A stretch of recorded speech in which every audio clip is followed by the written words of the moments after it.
very warm welcome to Great Principles. I am Seema Choria.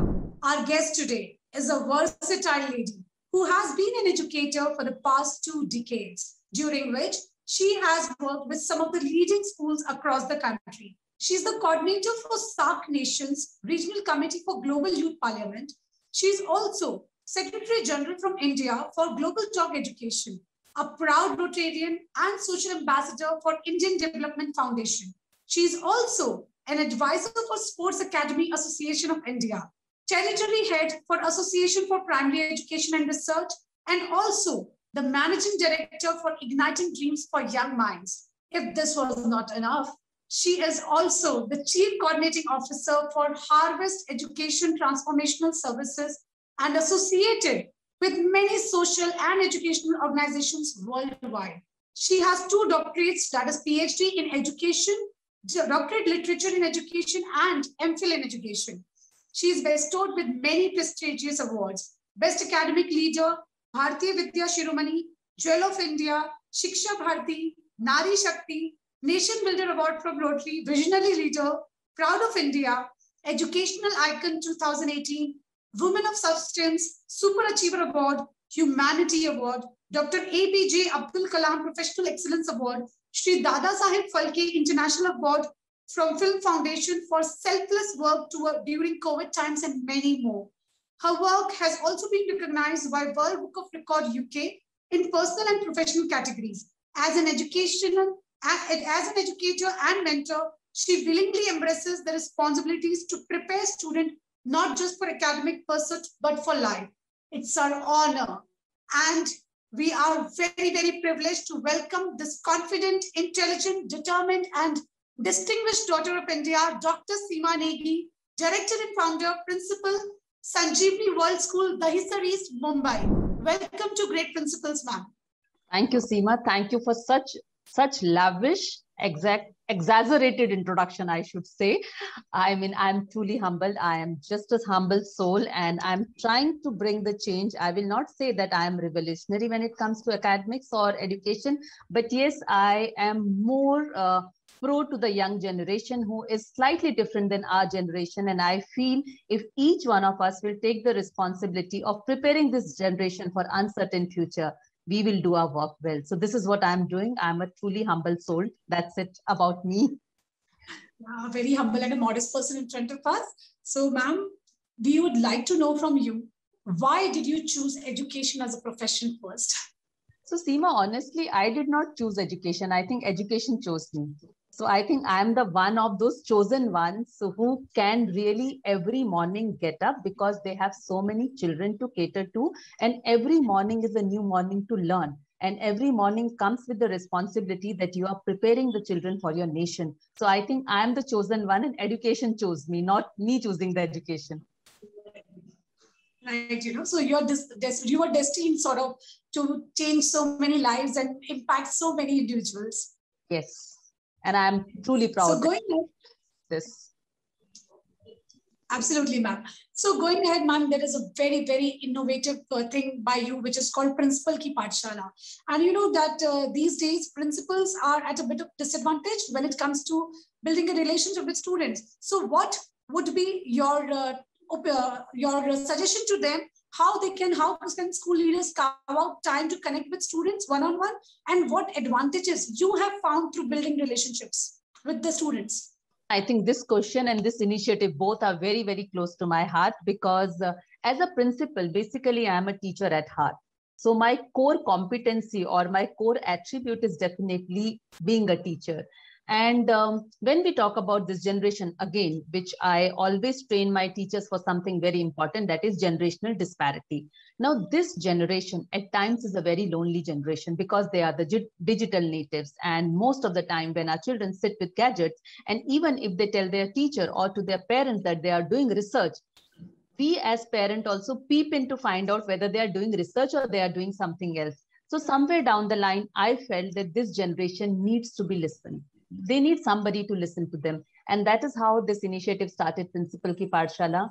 we do not discuss anything about academics during these periods. So these are my periods, and I'm very possessive about these my periods. And I go to the class and we discuss everything and anything under the sky, whether we are talking about Instagram or the things like if dance teacher can color her hair purple, why we cannot color our hair purple in school, and why teachers can have, beautiful nails with all nail art, why we cannot have as a student.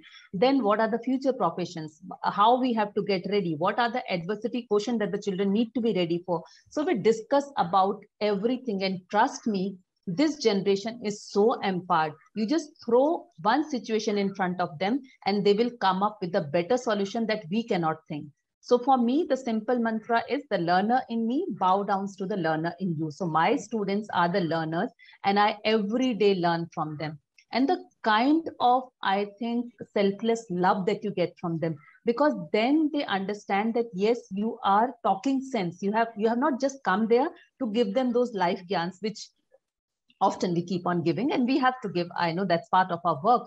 But beyond that, also, we have some human attribute. Beyond that, also, we have some story. So sometimes your story as a person inspire your children, because then they start looking up to you as someone they want to be or someone they want to follow. So I don't want any of my students to become like me. In fact, they need to be the original copy of their own self. So we always say that each one of us is a limited edition. And I want them to be that limited edition, nobody's copy, their own authentic self. And that is what takes me closer to them.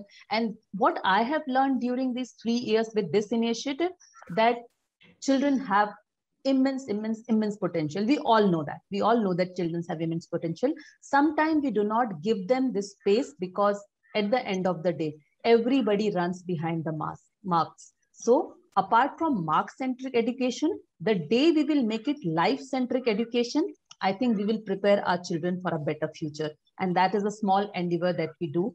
And I enjoy my sessions. I'm telling you, whether it's grade 1 learners or it's grade 9 learners, you every time come out with so much of satisfaction and the bright smile on your face, because you have learned something new. So I'm a learner in front of my students, and trust me, they give me much better life gyan, which I had never got from anyone else. So what would you like to tell to other school leaders, that how should they plan their day and pull out time for having such sessions, ma'am, like you're doing? So I think time we have to take out. We need to prioritize ourselves. We know we have a lot of admin works, we have a lot of parents meeting, everything is there.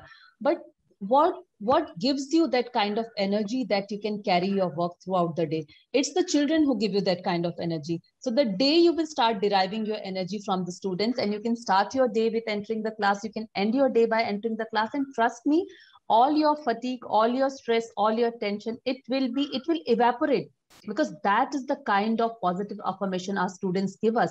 And it is so lovely listening to them. Why do you have to go and observe so many lessons? I think it's better to ask students, or just listen to them. You don't have to ask also, you just have to listen to them, and you come to know what is happening in your school, where it is happening, which are the corridors which needs to be, which we have to keep our eyes on, which are the students who need counselor guidance. Everything you come to know if you are connected with your students. You can have a small thing. For principals, though, they are using very innovative method, but there is one method that everybody can try is every child should be free to write his or her feeling, complaints, feedback, suggestion, and there can be a drop box, or there can be a bowl where they can, before leaving for home, they can just drop it there. They can, a letter to principal. And that letter should not be discussed in front of everyone. The child should feel that, okay, this is a secret letter, so it's a secret letter. That's a talk between him and principal. We have to make these kind of open corridors for our children. We need to give stage, we need to give space to their voice, and we have to listen to them. And trust me, the day we do that, rest everything that we do, whether it's admin or other work, becomes very easy, because that is the motivation and energy.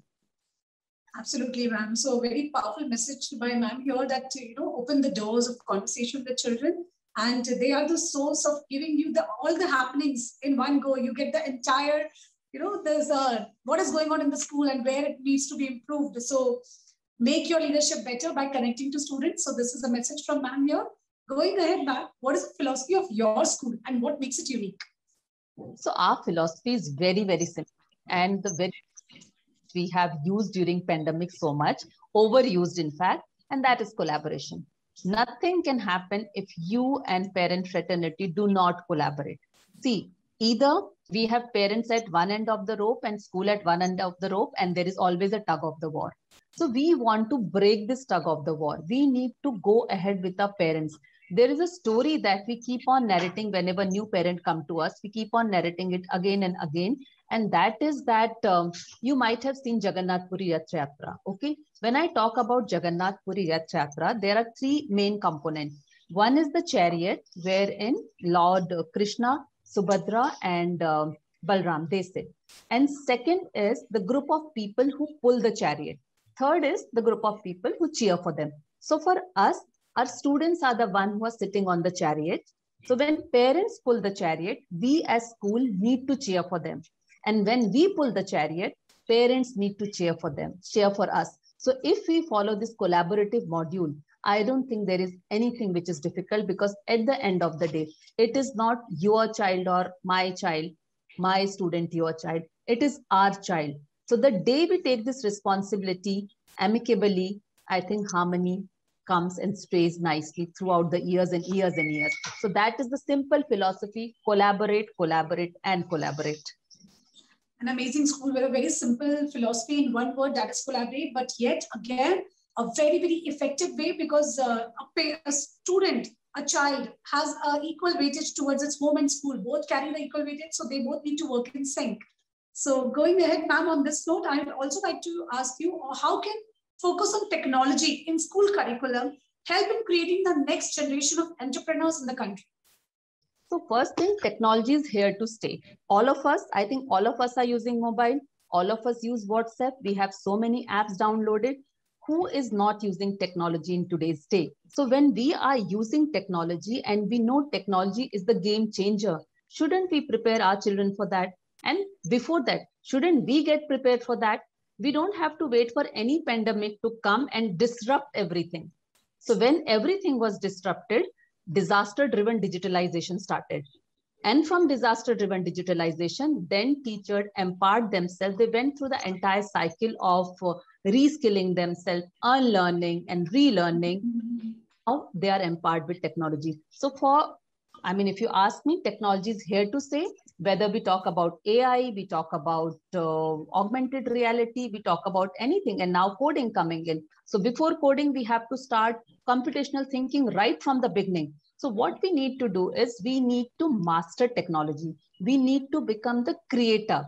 So children should not be only the consumer of technology, they need to be the creator of technology. So rather than being slaves of technology, try to become master of technology. And that is what we have to tell our children, that for the next generation entrepreneur, technology is going to be a game changer. So you need to understand how much to take, because there is always a darker side of everything. So eliminate the darker side, see the positive side, and go ahead with technology. Technology has changed our life. Today, we are sitting together in one Zoom room thanks to technology. So we have embraced technology in a positive manner, and this positive affirmation needs to go ahead with us. And these young generation of entrepreneurs, they are the design thinkers.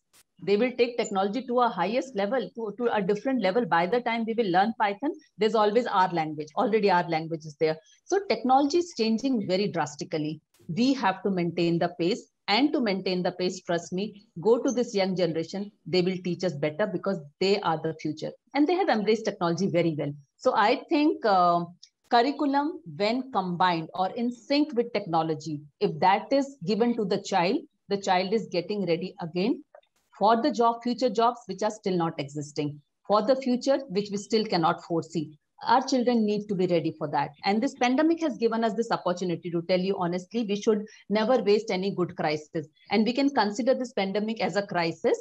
So take the best out of it and empower your learner as much as you can do. Brilliantly answered, ma'am. So technology is definitely an inevitable part of our life today, and future of children depends on using it wisely. Going ahead, ma'am, what is the role of teachers in imparting value education? Everything, right from the way teacher address children, right from the way teacher greets children, everything. Teacher needs to be a live example of following values. Now, if you say that, okay, if the teacher will go to class, take a moral value lecture or take a value education lecture and teach or imbibe value in 35 minutes, no, doesn't happen that way. Okay, gone are the days when the stories like slow and steady wins the race was followed. Now, if you go to the class and tell the story of hare and tortoise and say slow and steady wins the race, after that, you give a gadget to your child or you sit with the gadget, and the moment your Wi-Fi is fluctuating and your net is buffering, you lose your patience. So where is the moral of slow and steady wins the race stands today? So what we need to do is we need to imbibe values in each and every subject. Why should we have a separate subject like value education? In fact, your English has value, your Hindi should be value driven, math should be value driven, and a teacher's entire persona, teacher's entire identity should be value driven. Now, if the teacher is just to all the students, follows the rules of equality and equity, children will learn from the teacher. Now, let's take a small example. If I, as a principal, take a round of the school and I feel that I am the authoritative figure, so everybody needs to wish me. If I change this mindset and I start wishing my children, and every time I come across them and I wish them, trust me, next time they wish me and they will do that. And that is what is happening in our school. I mean, why do we think that we can only teach them? See, this generation also follows the basic rules of values, but their way of expressing it is different. We started with namaskar and pranam. Next generation started with hi. This generation say WhatsApp. But the thing is, everybody is greeting each other. Their way of expression is different. So again, I'll come back to where I started from. We need to understand generational disparity. The day teacher will understand this, and the day teacher will understand which generation she or he is dealing with, it will become very easy for them to impart value education. And whatever they teach, whichever subject they teach, even a PE teacher, when the PE teacher is teaching some sports or game on the ground, the teacher can teach them so many things, right? From critical thinking skills to the sportsmanship spirit to handling the adversities. Everything can be taught everywhere. We don't need four walls for that. And that is what a teacher should do. Very brilliantly answered, ma'am, this, because, teaching values is something this generation is very observant. They follow what they see. So teacher needs to practice values and impart the same. So going ahead, ma'am, tangible gaps in learning have occurred due to pandemic, ma'am. On reopening the schools, how should educators identify where and what are those gaps and which students are struggling with them, and how will you fill these gaps? So I think, Seema, we don't have to wait for schools to reopen. Already one academic year has gone online, and this year all the schools are prepared for this online learning. So gaps are already been identified, and the bridging of gap program has already started. Most of the schools have done it. We also did it in the month of May. So when it comes to academic gaps, they are getting filled by, say, extra classes or evening small sessions wherein the children have some difficulty. But my major worry is not academic gaps, the gap which have come in the space of social emotional learning. Those are the major gaps. So whenever schools will reopen, though these gaps are also catered during online sessions and there are special remedial sessions for students on one-to-one personal basis, but whenever school will reopen, if you ask me and my school, our major challenge will be to cater to the psychological and emotional gaps those have come, to cater to the play policy that could not happen the way it happens during the regular school. These are our prime area when it comes to teaching, learning, and when it comes to anything that is academic centric. That is happening very well during this online classes also. And for that, we are taking a lot of extra efforts. And all the parents are very open for extra efforts for academics. But at the same time, a child is not just a product of IQ. EQ, SQ, AQ also needs to be catered. So if you ask me, tangible gaps and big gaps have come in their social and emotional learning, and that needs to be catered. They need to come back to school. They need to play. They need to run around. They need to talk to their friends. There should be those break time gossips. All these things are necessary because our children are really losing out on these things which they really cherish. You ask any child after the child passes out the school that their favorite memories. Okay, nobody will say this particular teacher, this particular lecture, but they will definitely tell those break time when they used to go to their friend's class, or the kind of talks they used to do, or those informal sessions that they used to have with their teachers during break times. They just go and talk to their teacher. These things value a lot, and these gaps are widening. Though academic gaps somehow are shortening, but these gaps are widening. Very rightly said by ma'am. The 15 months of non-school is definitely impacting the way our children's character is building. And the lag of this EQ, AQ, and SQ question is definitely going to have a long-term impact. So it's very much important for us to return to the school mode. And government is trying to come up with a solution so that bring children back. It's very much in talks now. Hopefully, we'll see our children back to school soon, ma'am. Waiting for that eagerly. Yeah. So going ahead, ma'am, when I was introducing you, there are a long list of accomplishments that you have, ma'am. We would like to know the one you are most proud of. Whatever I have achieved till today, trust me, there is just 1% of me, 99% of my team. And when I say my team, it has parents, it has teachers, it has students. They are the team.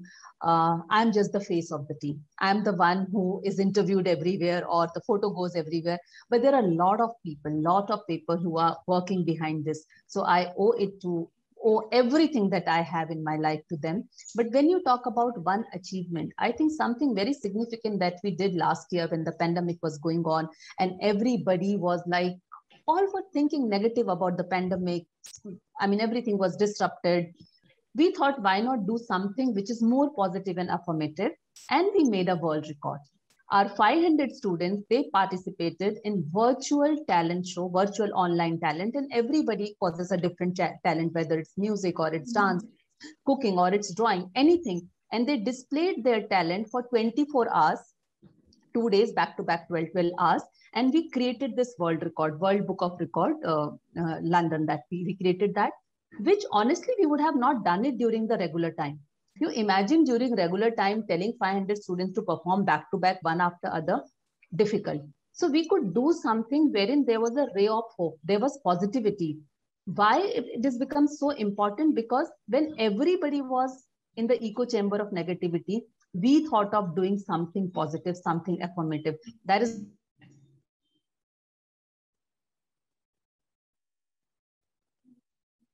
there's no thought process behind that. We just want to see our children happy. When they come to school, we wish them happy birthday, right? This is a normal procedure. They come to principal's cabin also, and we wish them. So when this pandemic occurred, the major issue was now we were not able to wish our children, especially I was not able to wish the students. Then we came up with the idea that why not we make specialized videos for them and send. So every day we used to make specialized video for our children along with their name and everything, and class teacher and I used to personally send it to them. That also made a record. The videos shot in 6 months and sent to each and every child personally. So this World Book of Record became very, very important, and it's an achievement we are proud of, because on professional level also and on personal level also, I got this record. Congratulations, ma'am, on this. It's truly a very significant achievement. And with a great leader and a supportive team, you get the ability to see challenges, to see opportunities in challenges. And that is what Seema ma'am is. So defense background, like my father retired from Air Force. So this spirit is it's always there. Yeah, and it is reflected in all your works, ma'am. So this brings to me to the very, very interesting segment of the show, which is called Rapid Fire Round. You have to answer in one word only. All right. So the first question goes, name a school principal you admire the most. Revati Srinivasan. She is the CEO and principal of Singhania Group of Schools. Next question. Technology connects us more or isolates us more? Isolates to connect and connects to isolate. Very diplomatically answered. Great. Next question. Peers are more important in shaping values than parents these days. Do you agree? Yes. What is one thing you would like to change about present generation? Our generation's thought process. We always look into changing others, but never look into changing our own self. So I think we need to change ourselves as per the current generation. So not change present generation, change yourself, and automatically you will get to see the change you wish to.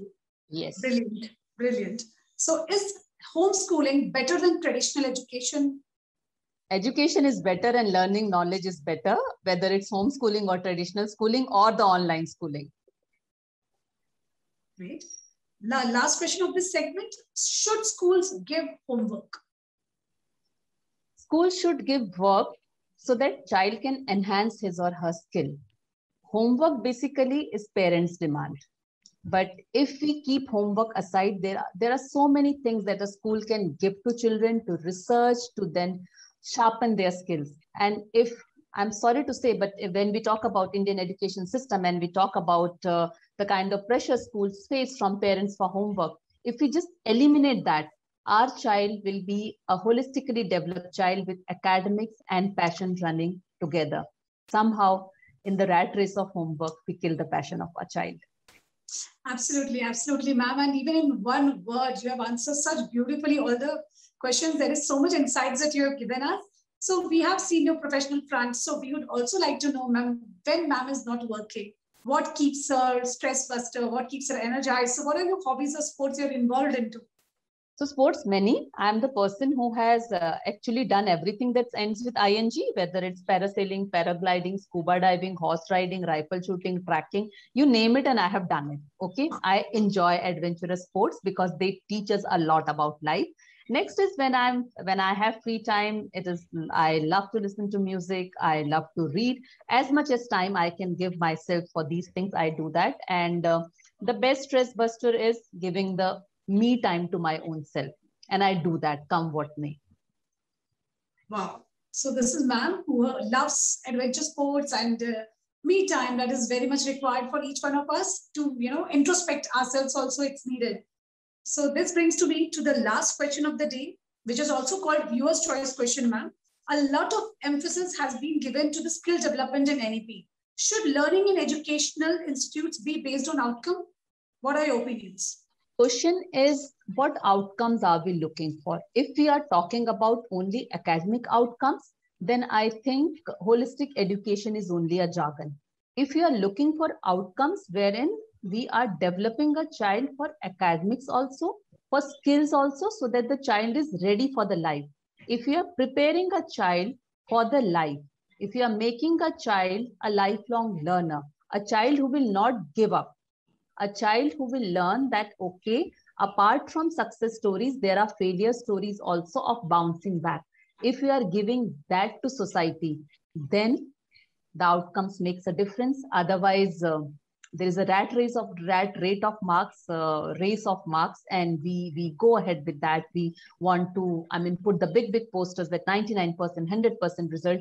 I think more than that, if all of us can prepare our children for life, then the outcomes will really make a difference. And with NEP, the development that are going to come with NEP looks like a very, very visionary document, which will fulfill all the needs that we as visionary leaders are looking for our children. And I'm very, very hopeful and optimistic about NEP, implementation of NEP.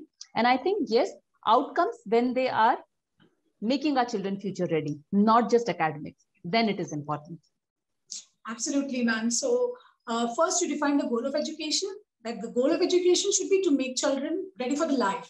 So this is what ma'am has defined here. So that is how the outcome of education should be. So it was really wonderful to have you here, ma'am. We had a lot of insightful discussion here and a lot of insights we got. And I'm sure my viewers are going to thoroughly enjoy this session and gain so many insights from you.